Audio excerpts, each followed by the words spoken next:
Deepa Rani Shekar from Transform Life Programs. Love and Light. Let me tell you a story, friends. There was this little girl who heard her parents talk that her little brother was in some great problem and only a miracle could save him. Only a miracle could save him. So she heard the parents talking that they did not have enough money to pay for the miracle. So this little girl took out her piggy bank, took the 10 cents and a dollar that was in the piggy bank and made her way to the local drugstore. She went there and asked the local chemist, "Can I have a miracle, please?"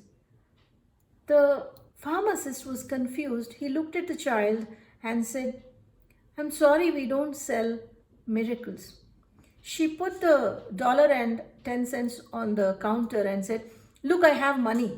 I can bring maybe 10 cents more if need be, but I need a miracle." And the pharmacist asked, "Why do you need a miracle?"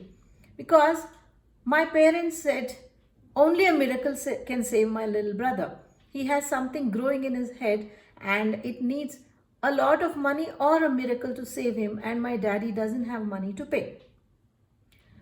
And the pharmacist was still telling the little girl softly but sternly that they did not have miracles to sell.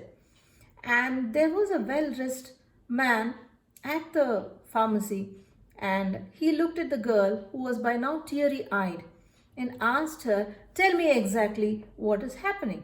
And the little girl told him, "My brother has something growing in his head, and my parents tell me that only a miracle can save him. I have the money. I want somebody to give the miracle to save my brother." And this gentleman was a great neurosurgeon of his times, Dr. Carlton, and he said, "Can you take me to where your brother is?" And holding the hand of the little girl, she gave the $1.10 to the gentleman. He took it in his hands and said, "Exactly the price of a miracle." And he walked the girl. And as they entered the house, he checked up the boy, and the surgery was done, and it was a success. And the little boy came home to live after the surgery. Otherwise, he would have probably seen death. And then she went back to tell her friends that her brother was saved because of a miracle. And the next day, the parents were talking. The mother said, "God knows how much this surgery would have cost. It's a real miracle that saved him." And the little girl said, "I know how much a miracle costs. It is $1.10. That was the faith of the child. So how many of us have this faith with us that we are going to come clean through this pandemic and be a contribution to the world? Only faith can see us through. Faith can move mountains. Like I always tell you, what you focus on expands. Are you focusing on fear, or are you focusing on hope, faith, love, laughter? So now, many people are worried that their jobs have slowed down. Business has slowed down. Schools have not reopened. Yeah, there are online classes, but how successful it is, how effective it is again a matter of thought. So yeah, it has all the academic year has gone back by 6 months at least. Many exams are yet to be conducted. Many exams which are conducted, the results are yet to be announced, and it could be a totally different ball game. So if we look at it, what is that we have lost? If you focus on that, you will look at all that you lost. If you look at probably what the children gained, what did we gain by being at home? Did we develop a better bond with our family? I'm sure it is a yes. Did we know how a household runs? How a person at home, what are the efforts that the person did to run the home? Did we get to know that? I'm sure it's a yes.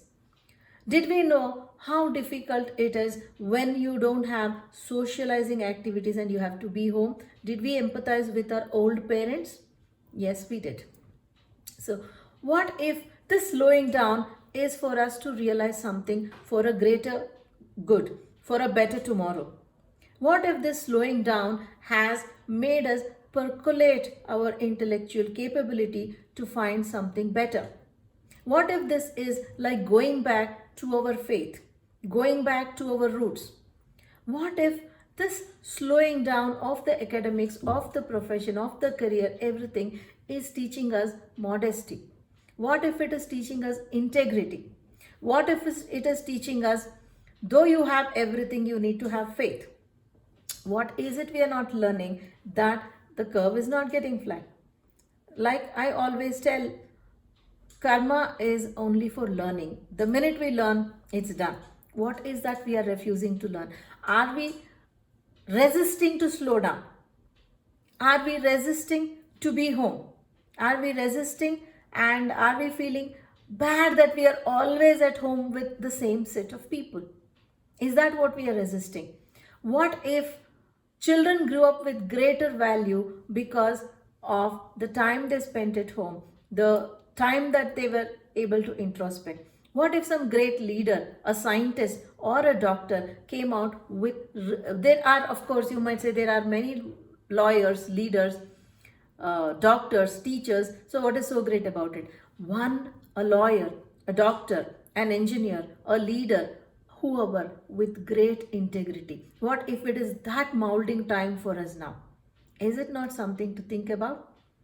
Retrospect on this and remember, what you focus on expands. Deepa Rani from Transform Life Programs. Love and light. Thank you for joining me.